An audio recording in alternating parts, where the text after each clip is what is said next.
오늘의 주요 뉴스입니다. 미국을 국빈 방문 중인 윤석열 대통령이 조 바이든 미국 대통령을 만났습니다. 첨단 산업 분야와 청정에너지 분야에서 총 23건의 기술 동맹을 맺었습니다.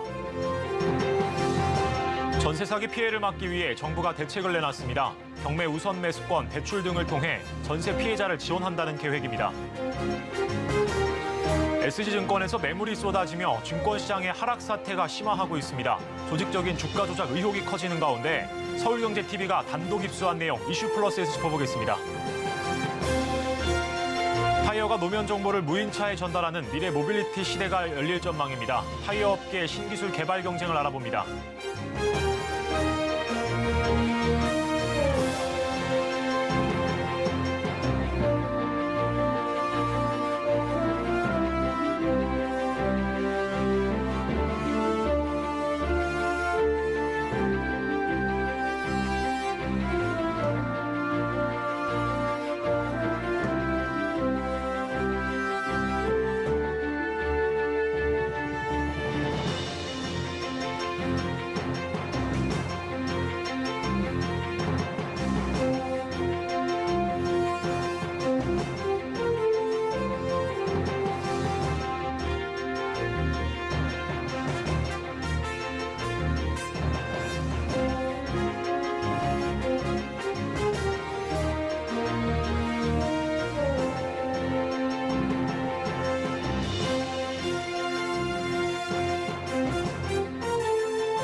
시청자 여러분 안녕하십니까? 센 경제 라이브 시작합니다.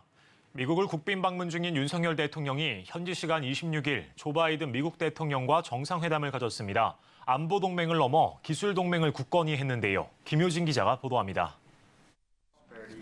한국과 미국이 기술 분야 협력에 속도를 냅니다. 한미 첨단 산업, 청정 에너지 파트너십에는 첨단 산업 분야 MOU 10건, 청정 에너지 분야 13건의 MOU가 체결됐습니다. 첨단 산업 분야는 배터리, 바이오, 자율주행차, 항공, 로봇 등입니다. 기업, 연구소, 공공기관들이 공동 연구, 인적 교류, 제품 개발, 인증 표준 등 다양한 협력을 해나갈 예정입니다. 두산과 두산 로보틱스는 미국 락웰 오토메이션과 로봇 제품, 기술 공동 개발, 글로벌 판매 협력에 손을 잡습니다.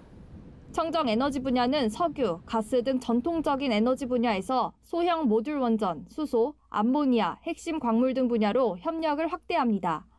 SMR 분야는 SK이노베이션, 한국수력원자력이 미국 테라파워와 4세대 SMR 건설, 운영, 관리 등 공동사업 추진을 협력합니다. 이번 협력은 급변하는 국제정치 질서와 공급망 재편 시대를 맞아 한미 정상이 양국 관계를 산업 기술 동맹으로 확대하기 위해 나온 결과물입니다. 업계에서도 국가 간 협력에 기대가 커지고 있습니다. 서울경제TV 김효진입니다. 정부가 갈수록 심해지는 전세 사기 피해를 막기 위해 나섰습니다. 경매 우선 매수권, 대출 등을 통해 전세 피해자를 지원합니다. 서청석 기자입니다. 정부가 국토교통부 등 관계부처 합동으로 전세 사기 피해자 지원 및 주거 안정 방안을 발표했습니다. 이번 대책에 따라 정부는 2년간 적용되는 한시적 특별법으로 전세 사기 피해자를 지원합니다. 특별법 적용 대상은 대항력을 갖추고 확정일자를 받은 임차인, 임차주택에 대한 경공매 진행, 면적 및 보증금 등을 고려한 서민 임차주택, 수사가 개시되는 등 전세 사기로 판단된 경우, 다수의 피해자 발생 우려, 보증금 상당액이 미반환될 우려가 있는 경우로 정했습니다. 특별법 적용 대상이 되기 위해선 6가지 요건을 모두 충족해야 하며 피해자로 인정되면 직접 경매 유예, 정지 신청을 할 수 있습니다. 당장 살고 있는 집에서 쫓겨나는 사태를 막고 살던 집을 매수하거나 임대가 가능해지는 겁니다. 지금 피해 주택을 매수를 희망하는 경우에는 임차인이 낙찰을 받아서 소유할 수 있도록 지원을 하겠습니다. 매수는 선택하지 않고 그대로 계속 거주만을 희망할 경우에는 그 집을 LH 등 공공기관에서 매입해서 공공임대주택으로 전환함으로써 특별법에 따라 피해자로 인정되면 임차주택이 경매로 나올 때 우선 매수 권한이 부여됩니다. 전세 사기 피해자가 주택을 낙찰받으면 4억 원 한도 내에서 낙찰자금 전액을 절이 대출합니다. 주택 매수를 원하지 않는 경우엔 한국토지주택공사 등 공공이 우선 매수권을 받아 주택을 산 뒤 피해자에 임대합니다. 경매 낙찰자금 대출을 이자가 낮은 절이로 지원되며 디딤돌 대출의 전용 상품을 만들어 연금리 1.85에서 2.70%에 최대 4억 원까지 대출해줍니다.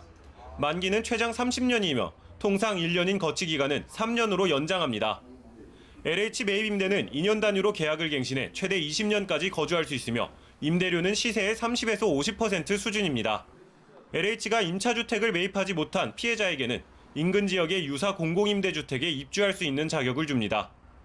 원희룡 장관은 오늘 즉시 국회에 특별법을 발의하고 법 공포가 되는 즉시 효력이 발생하도록 하고 시행령도 1개월 내 모두 시행될 수 있도록 해 빠르게 전세 사기 피해자를 구제한다고 밝혔습니다.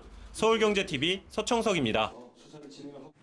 부동산 프로젝트 파이낸싱 부실 위험이 커지자 금융당국이 2008년 금융위기 때처럼 PF 대주단을 가동했습니다. 신속한 자금 지원과 시행사의 손실부담 조항을 새로 넣은 것이 특징인데요. 김미영 기자가 전해드립니다. 지난해 9월 말 부동산 위험 노출액은 약 2,700조 원. 국내 총생산의 126%에 달하는 규모입니다. 올해 들어 부동산 PF 부실 경고음이 더 커지면서 금융당국은 오늘 전 금융권 PF 대주단을 가동하며 대응에 나섰습니다. PF 대주단은 채권 금융사들이 사업장에서 문제가 발생하면 개별 금융사가 아닌 집단으로 의사결정을 해 채무를 처리하는 조직입니다. 이번 대주단 가동으로 PF 사업장의 유동성을 지원해 연쇄 부실을 막을 수 있을 것으로 업권은 보고 있습니다. 이번에 PF 대주단 협약이 가동이 되면 채권 금융기관들은 만기 연장, 채무 조정, 신규 자금 지원 등 재무구조 개선에 신속하게 합의할 수 있게 됩니다. 이번 PF 협약은 2008년 글로벌 금융위기 이후 13년 만에 재가동한 것으로 의사결정이 빠르게 이루어질 수 있도록 조정한 것이 특징입니다. 우선 모든 채권 금융기관이나 시행사가 공동관리를 신청할 수 있도록 신청 문턱을 낮췄습니다. 또 앞으로 정상화 가능성 있는 사업장에 대해선 대출 잔액 기준으로 전체 채권 금융기관의 3분의 2만 동의하더라도 대출의 만기를 연장합니다. 최근 PF 구조 변화를 감안해 참여자를 새마을금고, 농협, 수협, 산림조합, 신협 등 상호금융권까지 확대했습니다. 만기 연장 같은 채권 재조정의 경우 지원을 받는 시행사나 시공사가 분양가를 낮추는 등 손실을 분담해야 하는 조항도 마련했습니다. 이외에도 금융감독원은 부동산 PF 총괄지원센터를 설치해 사업장의 정상화 진행 상황을 관리해 나간다는 계획입니다. 서울경제TV 김미연입니다. 한러 한중 관계에 첨예한 기류가 흐르며 미국을 국빈 방문 중인 윤석열 대통령의 행보에 관심이 모아지고 있습니다. 급변하는 국제정세 속에서 해외 시장 매출 비중을 늘려오던 식품업계는 고래 싸움에 새우등 터지는 격이 될까 좌불안석하는 모양새입니다. 이호진 기자입니다. 윤석열 대통령이 정상회담차 미국을 국빈 방문하며 한러, 한중 문제에 대한 정부 입장에도 관심이 모아지고 있습니다. 윤석열과 조 바이든 양국 정상은 현지 시간 26일 정상회담 후 성명을 통해 러시아의 행위를 강력한 언어로 규탄한다. 대만 해협의 평화와 안정 유지의 중요성을 재확인했다고 말했습니다. 다소 원론적인 내용이지만 신냉전 양상을 보이는 국제정세 속에서 미국에 발을 맞추는 행보를 보인 만큼 러시아와 중국의 반발이 예상됩니다. 국가 간 첨예한 대립이 이어지며 현지에 진출한 기업들 역시 촉각을 곤두세우고 있습니다. 현대자동차는 어제 우크라이나 전쟁 이후 가동을 멈췄던 러시아 현지 공장을 매각하고 전면 철수하는 방향을 검토 중이라고 밝혔습니다. 해외로 눈을 돌려 몸집을 불려오던 식품업체들의 불안감 역시 고조되고 있습니다. 러시아에는 오리온, 롯데웰푸드, 팔도 등의 기업이 현지 공장을 통해 적극적인 시장 공략에 나서고 있고 중국에도 CJ제일제당, 롯데칠성음료, 대상 등 다수 기업들이 진출해 있습니다. 전체 매출의 해외 비중이 70%에 달하는 오리온의 경우 지난해 러시아 법인의 매출액이 약 80%, 중국 법인의 매출액이 약 15% 증가하며 전체 실적을 견인했다고 공개한 바 있습니다. 여타 식품업체들 역시 해외 매출의 비중이 큰 상황인데다 현지에 추가로 공장을 설립하는 등 외연 확장에 힘쓰고 있었기 때문에 러시아와 중국 정부가 규제를 강화하거나 현지에서 반한 감정이 확산될 경우 매출에 큰 타격을 입을 수 있습니다. 정치적인 문제로 기업들의 경제 활동이 영향을 받는 건 참 안타까운 일인데 사실은 중국도 지금 경제가 어려워지고 있잖아요. 그리고 러시아는 이제 기본적으로 어렵고 그래서 수출 다변화라든가 이런 거를 꾀하면 한편 지난 19일 중국과 러시아는 윤 대통령의 우크라이나 무기 지원 시사 가능성과 대만 해협 관련 발언에 즉각적으로 거세게 반발한 바 있습니다. 서울경제TV 이호진입니다.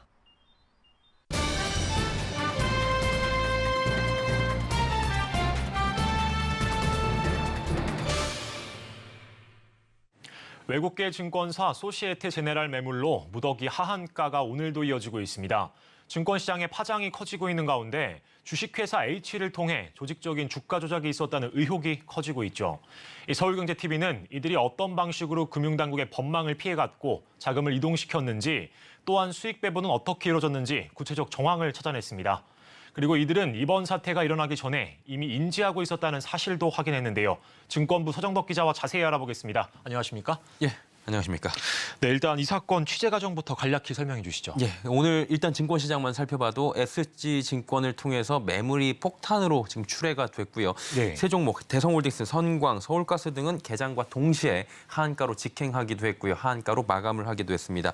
해당 사태가 조직적 주가 조작 세력의 매물 던지기가 이어지고 있고요. 지속되고 있는 것으로 또 파악이 되고 그에 따라서 반대 매매도 이어지고 있는 것으로 확인이 되고 있습니다. 해당 내용을 취재하던 중에 주가 조작 세력에게 돈을 맡긴 뒤에 큰 손실을 본 A씨를 직접 인터뷰할 수가 있었고요. 이 과정에서 상세한 자료들을 입수를 하게 됐습니다. 네, 그러면 A씨는 어떻게 돈을 맡겼을까요? 예, 먼저 화면을 통해서 조금 쉽게 설명을 해드리도록 하겠습니다. 자, 화면을 보시면은 A씨와 B씨와 C씨가 나옵니다.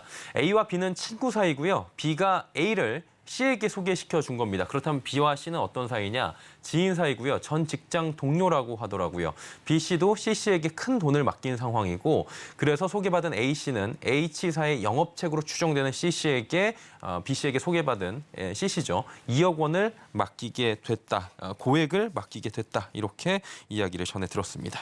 예, 지금 언론 보도를 살펴보면 예. 2020년부터 3년가량 조직적으로 이루어졌다는데 이 해당 업체는 주식 매매를 어떤 식으로 진행했기에 법망을 피해갈 수 있었을까요? 예, 확인을 했는데 굉장히 조직적이었다는 걸 확인을 할 수가 있었습니다. 예. 일단 소개를 받습니다. 소개를 아까 받았잖아요. 그럼 예. 상담을 하게 되거든요. 상담을 한 뒤에 돈을 맡기는 사람, 즉 A 씨에게 본인 명의의 휴대전화를 가장 저렴한 요금으로 하나 개통해서 가지고 만나자라고 합니다. 그리고 일정 지역에서 둘이 만났는데 이 둘이 커피숍에서 만났다라는 이야기를 들었고요.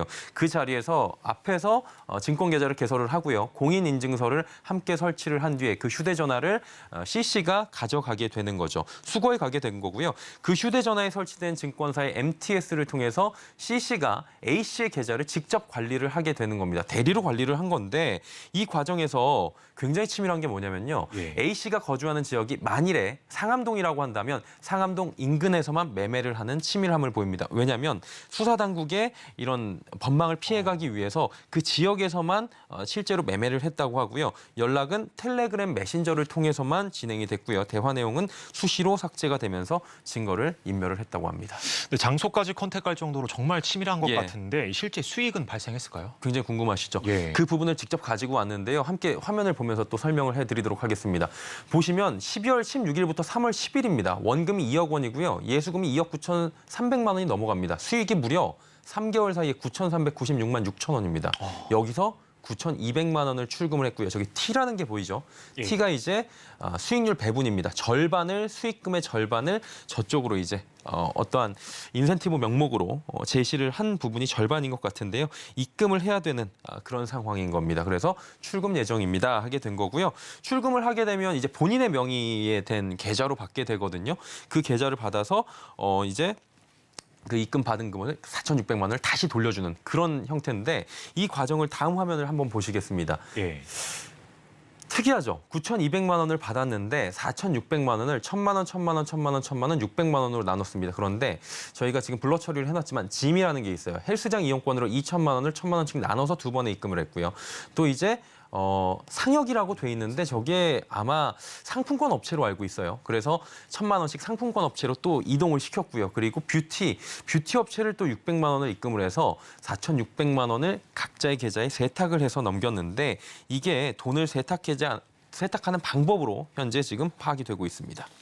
예, 그러면 이번 급락 사태가 월요일 개장 직후부터 이뤄진 것으로 알고 있었는데 예. 사실 이게 주말부터 알고 있었다는 얘기도 나오고 있습니다. 예, 이 역시 그 화면을 한번 보셔야 될 것 같은데요. 최근 들어간 종목 중에 하나다라고 하면서 특정 그 종목을 언급을 하면서 하락할 것인데 저점 매수할 수 있는 기회가 생겼다라면서 추가 자금 투자를 유도했다는 겁니다. 그리고 월요일에 급락 사태가 발생했죠. 다들 혼란에 빠졌는데 그렇죠. 월요일에 급락이 나올 걸 알고 있으면서도 추가로 매수 사인을 보내며 물량 폭탄이 나올 걸 알고 있었던 거잖아요. 누군가가 지금 이탈이 돼서 물량이 9시 24분께부터 나왔는데 예. 그 물량이 미리 나올 걸 알고 있으니까 어쨌든 방어 물량을 이렇게 모았던 것으로 보여지고 있고요. 다음 화면을 한번 보도록 하겠습니다. 자, 그러면서 이제 결국에는 화요일께 사죄를 하게 되는데 이게 무슨 의미겠습니까? 돈을 맡긴 사람에게 추가 손실과 금융당국의 수사를 피하지 못할 것 같다는 사과의 메시지를 보내왔다고 합니다. 아, 네. 그러면 주가 조작으로 지목되는 H사 관계자도 연락이 닿았습니까? 예, 직접 제가 통화를 했는데 통화는 됐어요. 예. 근데 오늘 압수수색을 당했다는 소식도 조금 전에 들어와 있거든요. 예. 입장을 듣기 위해서 영업직 C씨에게 직접 전화를 해봤는데 지금 드릴 말씀은 없다면서 통화를 좀 급하게 종료하는 모습이고요. 이후에 전화를 했는데 예. 통화는 되지 않았습니다. 참고로 A씨는 영업직 C씨에 대해서 H사의 대표 L씨와 같은 고향 출신의 가까운 사이로 소개를 받았다. 또 이렇게 이야기를 하기도 했습니다. 네. 그럼 이번 거래가 CFD를 통한 거래란 이야기가 있었는데 예. 그럼 A씨도 CFD였나요? 일단은 뭐 CFD 거래를 통해서 개인들이 SG증권사를 통해서 매물이 출회됐다라는 얘기가 많이 있었는데 모두가 CFD 계좌는 아니었던 것 같습니다. 확인을 해봤는데 A씨는 평범한 증권 계좌였고요. 예. A씨 외에도 평범한 증권 계좌를 이용한 사람들도 다수 있는 것으로 보이고요. 돈을 맡긴 사람들과 가당 금액이 현재 한 1,600명에서 그리고 8천억 원 정도라는 보도들이 나오고 있는데 파악된 것보다 실제로 조금 더 많을 수 있다 이렇게 보여지고 있습니다. 또 돈을 맡긴 사람들이 현금을 담보로 신용융자를 최대 한도까지 끌어서 쓰다 보니까 손실이 났을 때는 손실 금액 폭이 굉장히 커진 상황인 건데요. 실제 A씨의 경우에는 신용융자 제도라는 것을 이번에 처음 알았다고 이야기를 합니다. 손실 금액을 보니 4억 원 정도의 손실이 발생을 했는데 한가에서 거래가 되지 않는 종목도 있어서 손실 확정폭은 더 커질 수 있는 상황이거든요. 저희가 취재를 조금 더 들어가 봤는데 이 부분에 정통한 증권업계의 관계자가 임명을 요구했는데요. 이번 사건은 신용융자를 쓴 뒤에 CFD를 얹어서 레버리지를 최대한 늘린 경우도 있을 것으로 보여서 위험 투자를 한 경우가 굉장히 많이 나올 것이다. 이런 이야기도 나오고 있습니다. 네, 그리고 지금 이 사건과 관련해서 또 이슈가 되고 있는 인물이 있죠. 예. 이 가수 임창정 씨도 30억 원을 맡겼는데 본인이 피해자라고 주장하고 있잖아요. 예. 네, A씨 역시 돈을 맡긴 후에 손실이 확전된 상황인데 이 경우를 피해자로 보기에는 좀 어려운 상황이지 않습니까? 그렇습니다. 임창정 씨도 원래 이렇게 하는 건 줄 알고 알았다고 이야기하면서 피해자라고 이야기를 하고 있고요. A씨 역시 주가 조작인지는 절대 알 수 없었다고 이야기를 합니다. 예. 하지만 정상적 거래로 보기가 좀 힘들어요. 극단적인 예로 수수료가 절반이다. 이런 거래는 시중에 없거든요. 그래서 피해자로 불리기가 어렵다는 법조계 의견이 있습니다. 직접 한번 들어보시죠. 4명이로만 했다. 그러면 공모업무로 충분히 정황들이 있는데 그게 자산운용사였다. 그런 줄 몰랐다. 그런 변명은 솔직히 이게 상식적으로 보면 일반인들 입장에서도 이게 말이 안 되는 얘기죠. 증권거래법 위반이나 시세조정 이런 걸 해가지고. 또 업계에서는 투자 규모의 지금 차이일 뿐이고 뭐 8천억 원 상당이라고 아까 나왔잖아요. 제2, 제3의 SG 사태는 언제든 나올 수 있고 지금도 어딘가에 있을 수 있다고 꼬집고 있습니다. 예. 금융당국의 근본적 해결책 시급해 보입니다. 네, 오늘은 SG증권 주가 조작 의혹에 대해서 짚어봤습니다. 보도본부 증권부 서정덕 기자였습니다. 오늘 말씀 고맙습니다.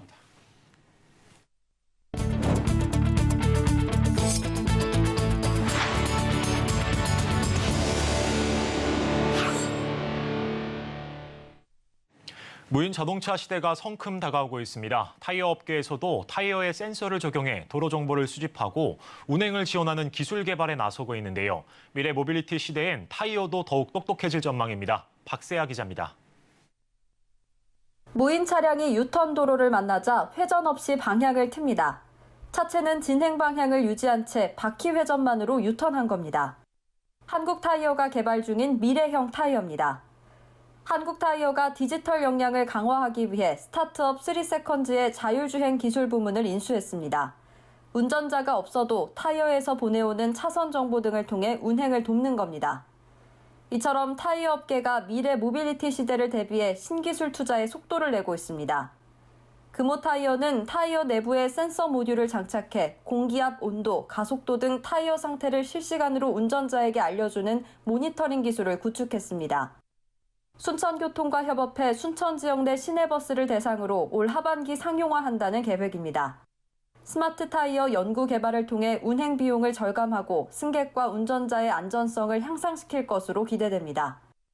넥센 타이어도 인공지능 빅데이터를 기반으로 노면 감지 기술을 적용하고 지난해 메이 모빌리티에 이어 올해 오토모투스 등 미래 모빌리티 분야 스타트업에 대한 투자를 이어가고 있습니다. 미래 모빌리티에 대해서 이 타이어 자체가 굉장히 핵심적인 부품으로 떠오르고 있습니다. 센서를 탑재한다든지 그 밖에 뭐 지금 미래형으로는 에어리스 타이어를 개발한다든지 등등 다양한 이 첨단 산업으로 바뀌고 있어서 유관 산업과 연계성이 굉장히 높아지고 있어서 미래 모빌리티 시대, 자동차 타이어가 스마트한 기술을 달고 도로를 질주할 채비에 나서고 있습니다. 서울경제TV 박세아입니다. 에코프로 머티리얼즈가 코스피 시장 출사표를 던졌습니다. 올해 국내 증시를 뜨겁게 달궜던 에코프로 그룹 계열사라 더 큰 관심이 모이는데요.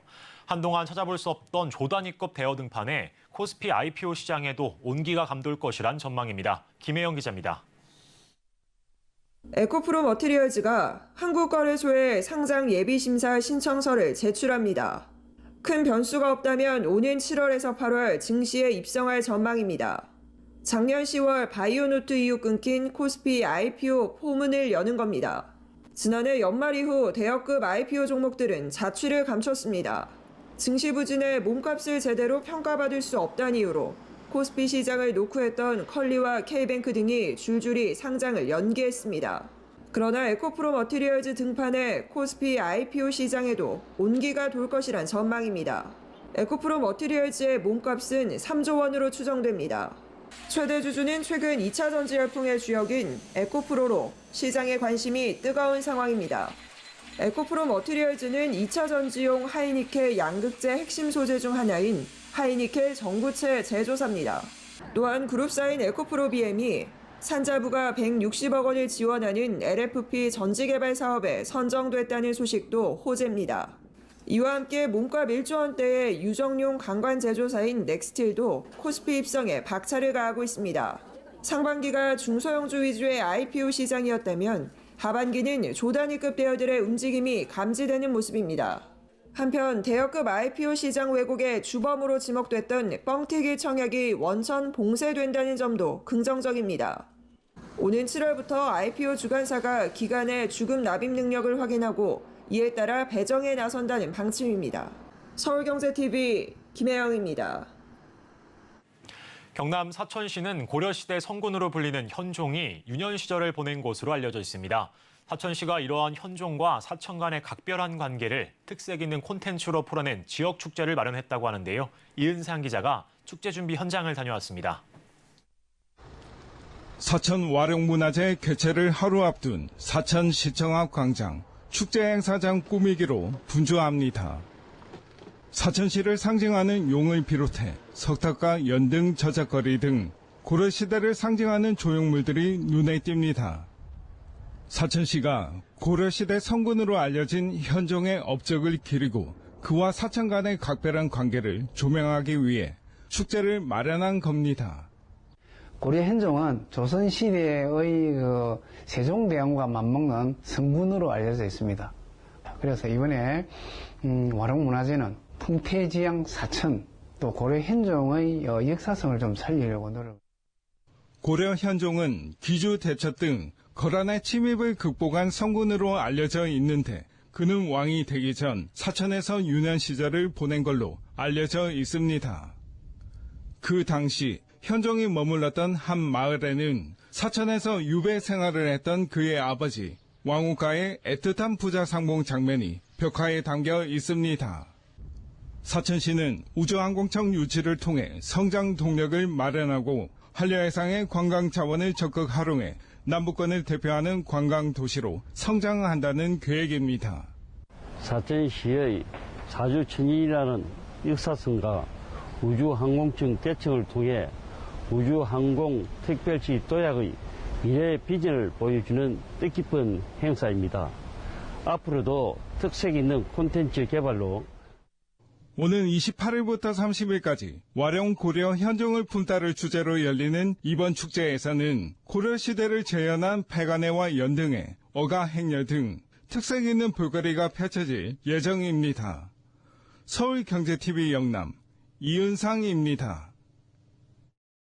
센 경제 라이브 저희가 준비한 소식은 여기까지입니다. 함께해 주신 여러분 고맙습니다.